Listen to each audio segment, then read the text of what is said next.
Ouvre l'Exode et contemple ce mystère. Dès les premières lignes, Jésus se dessine déjà dans l'ombre de Moïse. Car vois-tu, l'histoire ne se répète pas par hasard, elle se répète par prophétie. Pharaon ordonne la mort de tous les nouveau-nés mâles hébreux. Chaque berceau devient un potentiel tombeau. Chaque mère tremble pour son enfant. L'Égypte résonne des pleurs de Rachel qui refuse d'être consolée car ses enfants ne sont plus. 1400 ans plus tard, à Bethléem, Hérode ordonne la même chose. Même folie, même rage, même stratégie diabolique. Car Satan connaît les Écritures, il sait qu'un libérateur va naître. Alors, il frappe aveuglément, espérant atteindre celui qui viendra écraser sa tête, comme évoqué en Genèse, chapitre 3, verset 15. Dans les deux cas, l'enfant promis échappe. Moïse survit par miracle, caché dans une corbeille sur le Nil. Jésus, lui, est emmené en Égypte par Joseph et Marie. Car aucun décret humain ne peut empêcher l'accomplissement des desseins de Dieu. Tu vois déjà la correspondance ? Ce n'est pas une coïncidence, c'est une révélation. L'Ancien Testament n'est pas seulement une préparation, mais une prophétie vivante. Moïse porte en lui les traits de Jésus. Moïse grandit dans le palais de Pharaon, élevé comme un prince d'Égypte. Ironie divine, celui qui détruira l'Égypte grandit au sein même de cette royauté. L'enfant, destiné à briser les chaînes, apprend dans la maison même de l'oppresseur. Puis vient le moment de la révélation. À 40 ans, Moïse voit l'oppression de son peuple. Son cœur se brise devant l'injustice. Il tue l'Égyptien qui maltraite son frère hébreu. Geste de justice, mais geste prématuré. Car la libération de Dieu ne viendra pas par la violence humaine. Moïse doit fuir. Le prince devient fugitif. Celui qui vivait dans la royauté devient berger au désert. 40 années d'exil, 40 années d'humiliation, 40 années de préparation divine. Et Jésus, ne vois-tu pas la même trajectoire se dessiner ? Lui aussi descend de sa gloire céleste.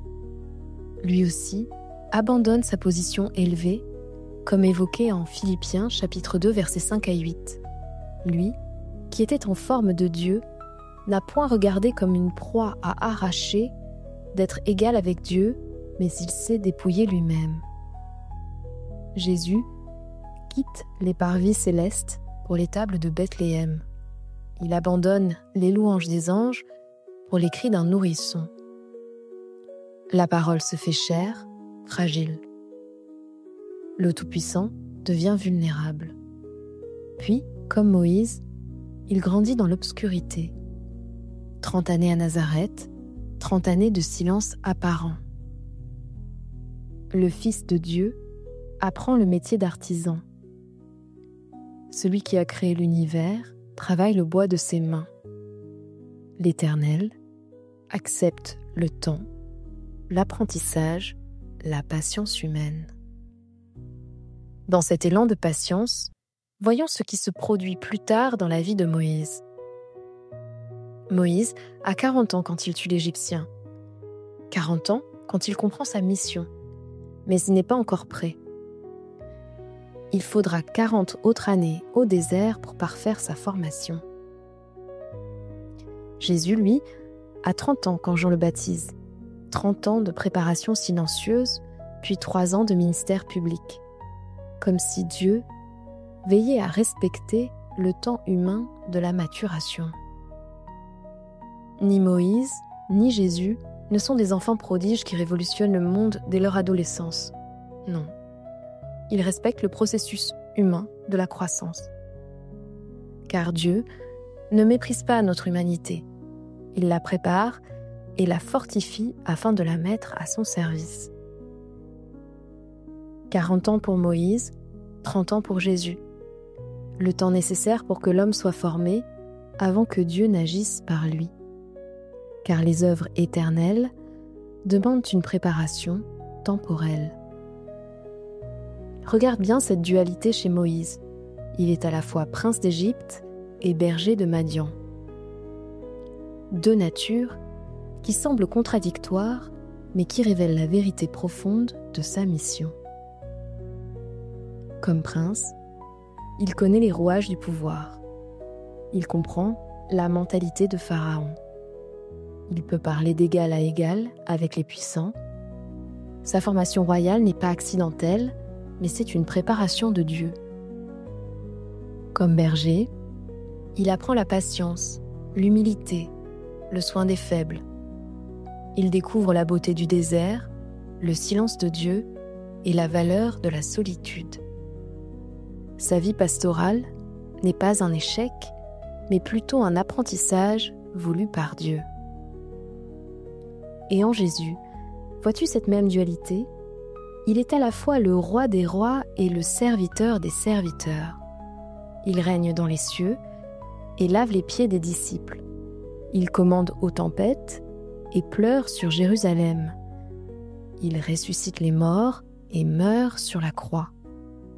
Cette double nature n'est pas une contradiction, c'est une révélation de l'amour parfait de Dieu.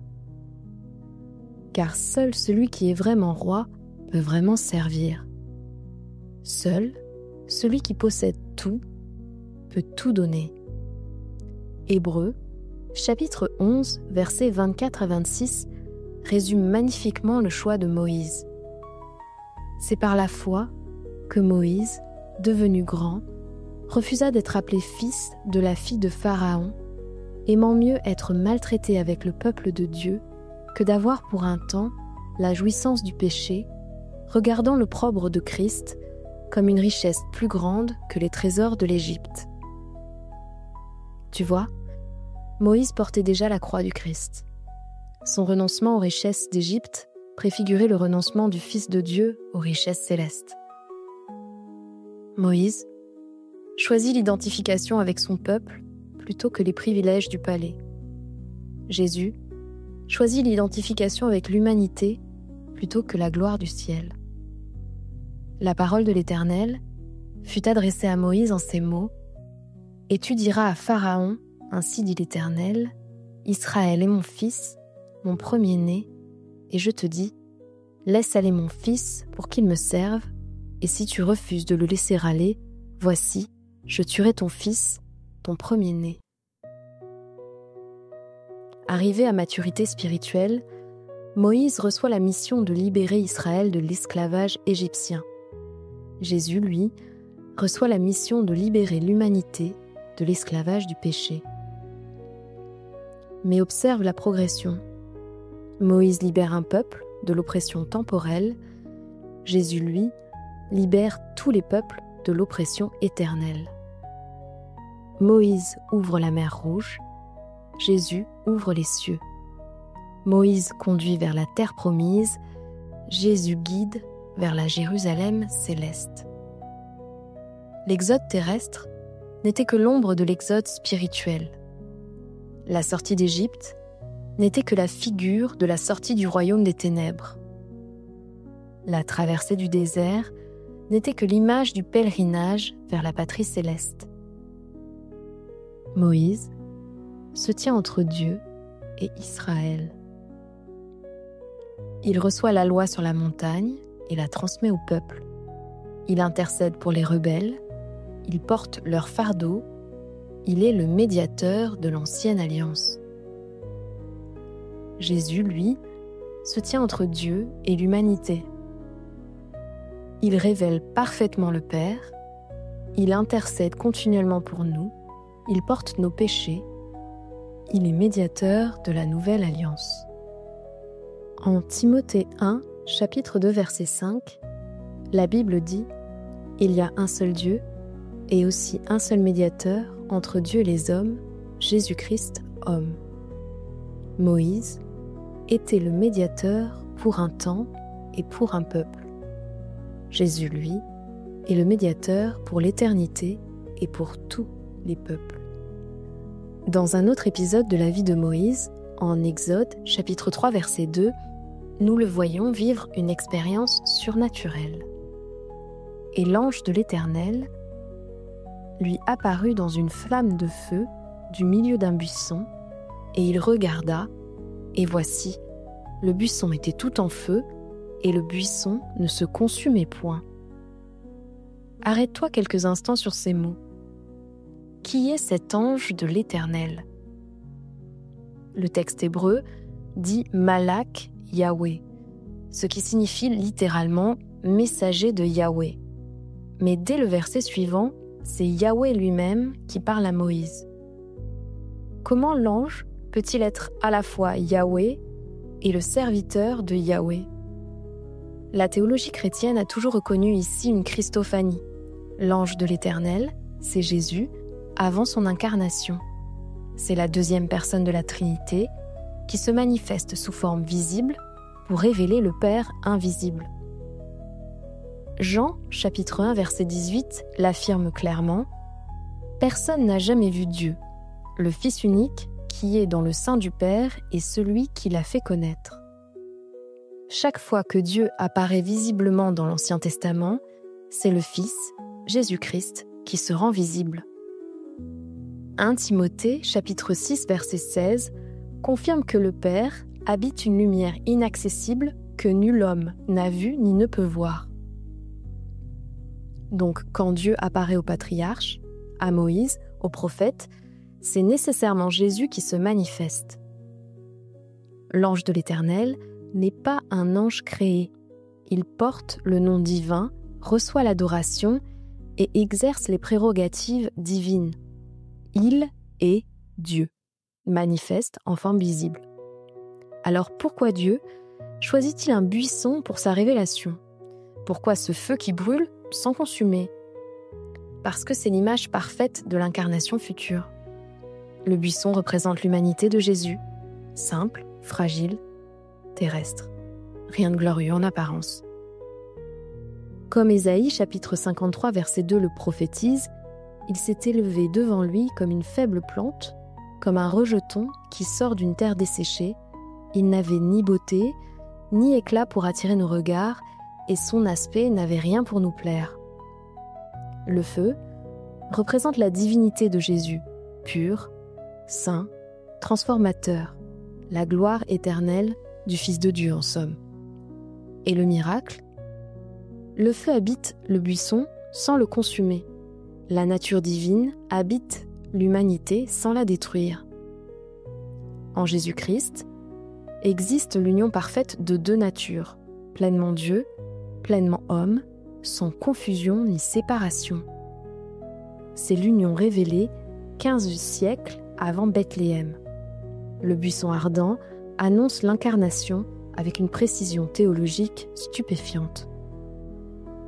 En Exode, chapitre 3, verset 14, Dieu dit à Moïse « Je suis celui qui suis ». Et il dit « Tu diras ainsi aux fils d'Israël « Je suis » m'a envoyé vers vous. Ce nom révèle l'être absolu de Dieu. Il n'est pas devenu, il est. Il ne dépend de rien, il est. La source de tout être. Il ne change pas, il est l'éternelle présence. Ce nom ineffable, Jésus le porte, car il est écrit « C'est pourquoi aussi Dieu l'a souverainement élevé et lui a donné le nom qui est au-dessus de tout nom, afin qu'au nom de Jésus, tout genou fléchisse dans les cieux, sur la terre et sous la terre. » Les Juifs du temps de Jésus le comprennent immédiatement. Ils ramassent des pierres pour lapider Jésus. Pourquoi ? Parce que Jésus vient de se déclarer être le Yahweh du buisson ardent. Il revendique la divinité absolue révélée à Moïse. Mais en réalité, tout l'évangile de Jean développe cette révélation du nom de Dieu. « Je suis le pain de vie ». Il est la nourriture spirituelle dont l'âme a besoin pour vivre. « Je suis la lumière du monde ». Il dissipe les ténèbres du péché et de l'ignorance. « Je suis la porte des brebis ». Il est l'unique accès au salut et à la vie éternelle. Je suis le bon berger. il connaît ses brebis, les protège, donne sa vie pour elles. Je suis la résurrection et la vie. Il triomphe de la mort et communique la vie éternelle. Je suis le chemin, la vérité et la vie. Il est l'unique voie vers le Père. Je suis la vraie vigne. Il est la source de toute fécondité spirituelle. Chaque « je suis » de Jésus renvoie au buisson ardent. Chaque déclaration révèle qu'il est le Yahweh incarné, l'Éternel fait chair, le Dieu absolu devenu accessible. Moïse demande à voir la gloire de Dieu. Yahweh lui répond « Tu ne pourras pas voir ma face, car l'être humain ne peut me voir et vivre. » Mais il fait passer sa gloire devant Moïse, le cachant dans le creux du rocher et en lui permettant de voir son dos. Cette vision partielle de la gloire de Dieu préfigure l'incarnation. En Jésus, la gloire de Dieu devient visible, mais elle est voilée dans la chair. En Jean, chapitre 1, verset 14, « La parole a été faite chair, et il a habité parmi nous, plein de grâce et de vérité, et nous avons contemplé sa gloire, une gloire comme la gloire du Fils unique venu du Père. » Ce que Moïse a vu en partie et de dos, nous le voyons pleinement de face dans le visage de Jésus-Christ. Comme il est expliqué en 2 Corinthiens chapitre 4 verset 6, « Car Dieu, qui a dit « La lumière brillera au sein des ténèbres », a fait briller la lumière dans nos cœurs pour faire resplendir la connaissance de la gloire de Dieu sur la face de Christ. » Pour authentifier la mission de Moïse, Dieu lui donne 3 signes extraordinaires dans Exode chapitre 4 versets 1 à 9. Chaque signe porte en lui une prophétie de l'œuvre de Jésus comme autant de fenêtres ouvertes sur le mystère de la rédemption. Le premier signe extraordinaire bouleverse Moïse. « Qu'as-tu dans ta main ?» lui dit Dieu. « Une verge. Jette-la à terre. » Et il la jeta à terre et elle devint un serpent. Cette verge de berger représente l'autorité pastorale. Jetée à terre, elle devient serpent, image du jugement sur le péché.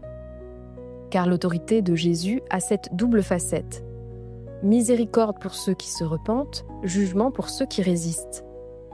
Reprise en main, elle redevient une verge de berger.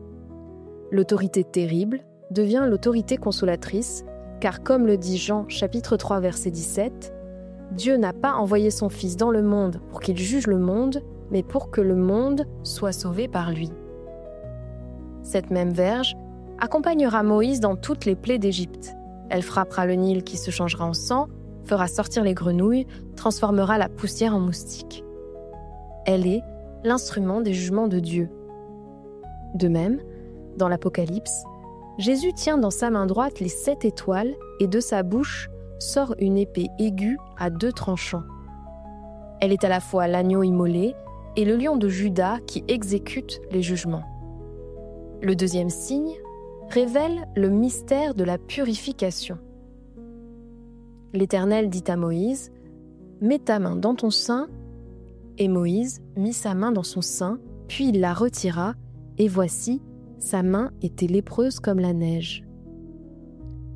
L'Éternel dit « Remets ta main dans ton sein » et il remit sa main dans son sein, puis il la retira de son sein, et voici, elle était redevenue comme sa chair.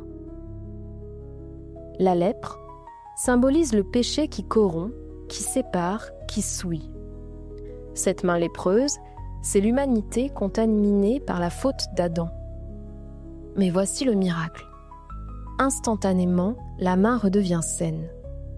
La purification est complète, parfaite, immédiate.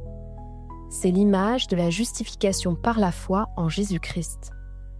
Comme le promet 1 Jean, chapitre 1, verset 9, « Si nous confessons nos péchés, il est fidèle et juste pour nous les pardonner et pour nous purifier de toute iniquité. » Un instant, tu es lépreux du péché. L'instant suivant, par la foi en Christ, tu es pur comme neige. Cette guérison instantanée de Moïse prophétise tous les miracles de Jésus. Quand le lépreux lui dit, en Matthieu chapitre 8, versets 2 à 3, « Seigneur, si tu le veux, tu peux me rendre pur. » Jésus répond, « Je le veux, sois pur. » Aussitôt, il fut purifié de sa lèpre. Le troisième signe annonce le sacrifice rédempteur. S'il ne croit pas même à ces deux signes, tu prendras de l'eau du fleuve et tu la verseras sur la terre sèche. Et l'eau que tu auras prise du fleuve deviendra du sang sur la terre sèche. Cette eau du Nil, changée en sang, annonce la première plaie d'Égypte. Mais plus profondément, elle prophétise le sang de Jésus versé pour la rédemption. L'eau représente la vie naturelle, le sang représente la vie sacrificielle. À Cana, Jésus change l'eau en vin, prophétisant son sang versé pour ton salut. Ceci est mon sang, le sang de la nouvelle alliance qui est répandu pour plusieurs pour la rémission des péchés. Le Nil était la source de vie pour l'Égypte. Changé en sang, il devient source de mort. De même, l'humanité qui rejette le sang de Jésus trouve dans ce qui devait être sa vie sa propre condamnation. Face à cette mission extraordinaire, Moïse révèle une vérité spirituelle profonde par ses objections successives. Quand il demande en Exode chapitre 3 verset 11 « Qui suis-je, moi, pour que j'aille vers Pharaon et pour que je fasse sortir les fils d'Israël hors d'Égypte ?» Il exprime l'impossibilité humaine face à la mission de Dieu. Cette question résonnera au travers des siècles. Qui est l'être humain pour prétendre sauver ? Qui est la créature pour libérer ? Moïse exprime ici ce que tout être humain authentique ressent devant l'appel de Dieu. Et la réponse divine, face à ce questionnement, apparaît en Exode, chapitre 3, verset 12. « Je serai avec toi ». Toute la force réside dans cette présence divine. L'être humain ne peut rien, mais Dieu peut tout. La faiblesse de Moïse révèle la puissance de Dieu. Jésus, lui, ne dit jamais « Qui suis-je » ? Il sait parfaitement qui il est. « Je suis le Fils de Dieu ». Là où Moïse révèle l'impuissance humaine, Jésus révèle la toute-puissance de Dieu. Pourtant, même Jésus s'humilie. Il prend la condition de serviteur et dit en Jean, chapitre 5, verset 19, « Le Fils ne peut rien faire de lui-même, non par incapacité, mais par soumission parfaite au Père. » Quand Moïse objecte, en Exode chapitre 4, verset 1, « Voici, ils ne me croiront point, et ils n'écouteront point ma voix, car ils diront, l'Éternel ne t'est point apparu. » Il exprime la difficulté permanente de la foi. Comment croire l'invisible ? Comment accepter l'incroyable ? Cette objection révèle la connaissance profonde que Moïse a du cœur humain. Il sait que la révélation de Dieu se heurte toujours au scepticisme. Jésus rencontrera la même incrédulité en Jean chapitre 1 verset 11. Il est venu chez les siens et les siens ne l'ont point reçu. Mais Dieu, dans sa miséricorde, accompagne sa parole de signes. Non que les signes créent la foi, car la foi vient de ce qu'on entend la parole de Jésus, mais les signes confirment la vérité pour ceux qui sont disposés à croire. La dernière objection de Moïse révèle la pédagogie de Dieu.